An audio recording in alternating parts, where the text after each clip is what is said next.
અમરેલી જિલ્લામાં કમોસમી માવઠાના મારથી ઈંટો પકવતા કારીગરો થયા પરેશાન। કાચી માટી, કોલસોમાંથી બનતી ઈંટો પર કમોસમી વરસાદી પાણીએ કહેર વરસાવ્યો। વાવાઝોડા સાથે ખાબકેલા કમોસમી વરસાદથી ઈંટોના ભઠ્ઠા પલળી જતા પ્રજાપતિ કારીગરોને નુકસાન। તૈયાર થયેલ ઈંટો પર વરસાદ પડતા ઈંટ ભાંગીને ભૂક્કો થઈ જતા મહેનત માથે પડી। રાત દિવસની મહેનત પર કમોસમી માવઠાના મારે પાણી ફેરવ્યું। ઈંટો બનાવતા પ્રજાપતિ કારીગરો થયા હેરાન પરેશાન। ખેતી પાક સાથે ઈંટોના ભઠ્ઠા નષ્ટ થતા સરકાર પાસે સહાયની માંગ। અશોક મનવર, અમરેલી। સંજયભાઈ, શું વરસાદથી શું નુકસાની થઈ? વરસાદની નુકસાનીમાં એવું છે કે આ 2-3 દિવસથી આગાહી હતી પણ ઢાંકી દીધું, પણ તોય છતાં જેટલું પડમાં ઈંટું પડ્યું હોય એટલી નુકસાની છે। હા, 10-12 હજાર ઈંટુની નુકસાની છે। કોઈ કોલસા પલળી ગયા હોય એ પાછા ફરીવારથી પછી એમાં તાકાત જે તત્વો હોય એ વયું જાય। સમજ્યા? કોલસામાં નુકસાની છે, ઈંટુમાં નુકસાની છે।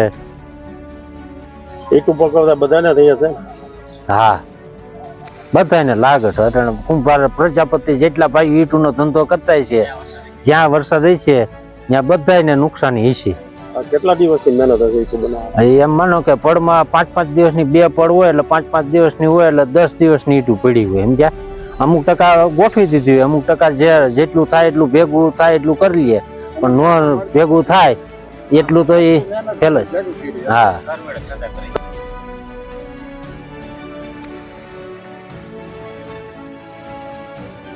શું નામ તમારું? મધુભાઈ।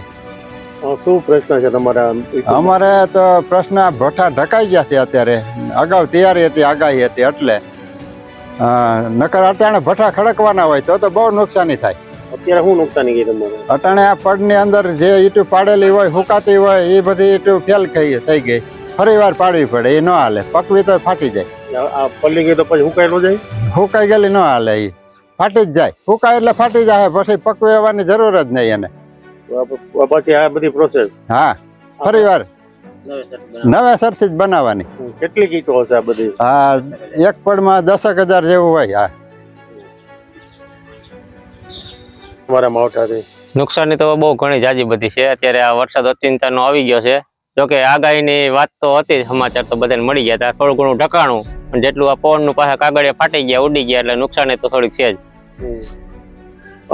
ભઠ્ઠો તમારો હા, એ ઉપર કાગળ ઉડી ગયો ને ફાટી ગયો, એટલે ત્યાં ઉપર વધારે નુકસાની છે ચાલુ ભઠ્ઠામાં। એ પલળી ગયો? હા, પલળી ગયો। કેટલી ઈંટું છે તમારે? એ 8 થી 10 હજાર ઈંટું છે અંદાજિત, કાચી ઈંટું। એ બધી જો અત્યારે આવી જ થઈ ગઈ છે। આ પાછી રિસાયકલ પાછી બનાવવી પડે, આ પાછી પકવામાં હાલે નહીં। આખો થપ્પો જોઈ લ્યો। કેટલા દિનની મહેનત કરે? આ રોજ 1200 ઈંટ બનાવે કારીગર। સમજ્યા? તો એવી 10 દિવસની ઈંટું બહાર પડી હોય, કાચી ઈંટું। આ બધી ભૂકો જ થઈ જાય અત્યારે, પાછી માટી જ બની જાય, ગારો જ બની જાય। આ હુકાય તો ઈંટ ફાટી જાય હવે। સમજ્યા? એટલે એ કઈ તમે પકવો? હા, તતડી જાય, આ પકવવાનું ન રહે, અને પાછી મજૂરી આને દેવી પડે અમારે, પાછી બનાવવાની બીજી વાર। આજે આગાહી તો છે જ વરસાદ? હા, આગાહી તો છે જ।